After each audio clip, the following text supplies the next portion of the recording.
risk. But equally clearly, he was making a judgment call that he thinks is the right call.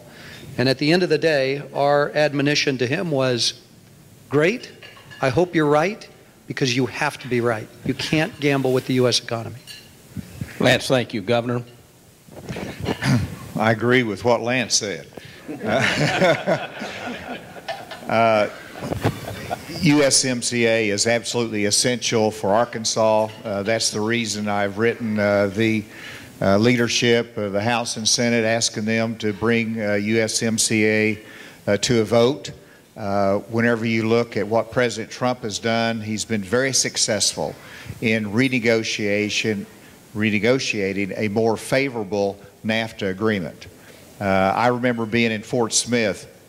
I lived there for 19 years. Whirlpool was a staple of Fort Smith economy. Whirlpool closed. Over 1,000 jobs were lost, and they were lost to Mexico, and it was a result of the first NAFTA. But we have adjusted our economy and integrated our economy with Mexico and Canada so that now if you did away with it, it would be detrimental to our state. And manufacturing is coming back. We have a workforce that's geared toward manufacturing. We're recruiting manufacturing industry here to this state. And so and part of it is that they can manufacture here and have access to the global market, most particularly Mexico and Canada. If you have tariffs, that is written off. And so I would emphasize when it comes to our negotiation of trade agreements that we need to have the end result being low or zero tariffs. And then we need to have stability in the marketplace so that we don't have to worry about tariffs being raised as a means to accomplish some foreign policy goal or some other objective. We've got to have stability. So let's work, let's get them down, let's get the agreements in place, and let's stick with them. That is what Arkansas needs because, as Lance said, we're exporters, we're part of the global marketplace, and we cannot recruit the industry here or have a place for our goods if we don't have those trade agreements in place. Thank you. Let me pose the last question and kind of collapse two subjects because I want to make sure that we run the railroad on time and we get the barges to the Port of New Orleans at the right time. So if I can, Governor, let me pose this question to you, and I'll make a note, Lance, about Union Pacific because I think it fits in the subject that is a critical subject that I want to be sure we cover, but in a summary fashion, and that is infrastructure investment, which you spoke of in your opening comments. This is a public-private partnership, as Melissa noted earlier. It's a port authority, it's a public authority. How do you elicit that kind of support for sustained infrastructure development? And that goes right to the future. We're honoring the past here, but that goes right to the future of the Little Rock Port Authority. So if you'll speak to that, and the point I want to make about Union Pacific is, as a board member, I think one of the many things I'm very proud of, as Beth well knows, is the amount of capital that the company puts back into the railroad in terms of safety, maintenance, efficiency, as well as opportunity. It's really well over $1 billion a year, and I think it's just a real affirmation of the responsibility of infrastructure investment that's so critical for the intermediate and longer term.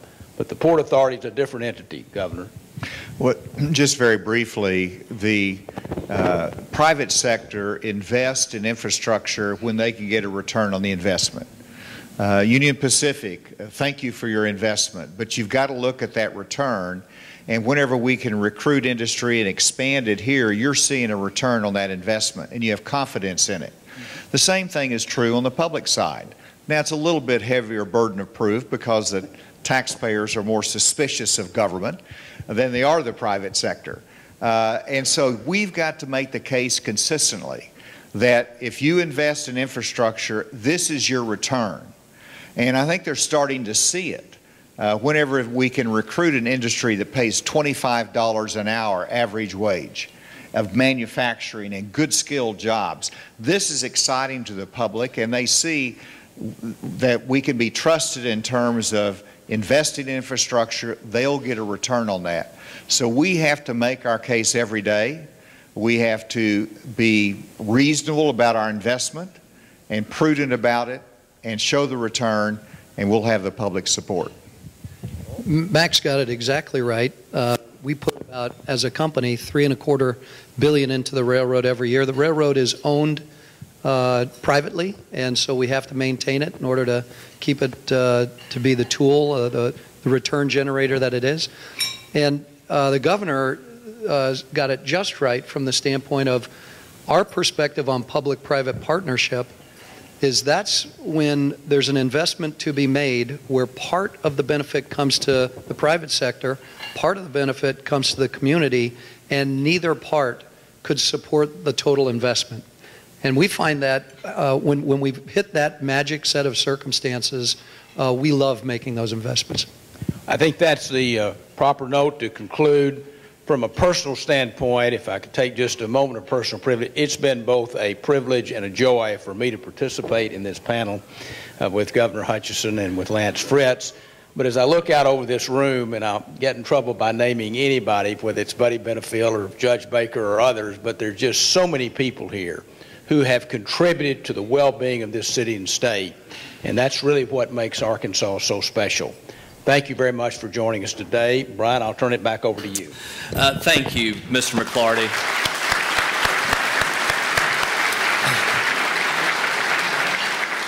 You guys don't leave just yet. I want to thank you, Governor Hutchinson, Mr. McClarty, and Mr. Fritz for joining us today and sharing your thoughts. I wish we had more time to spend with you, but the railroad does need to make the schedule, right? I'd like to thank you all for being with us today, and as a token of our appreciation, I want to present each of you with a print of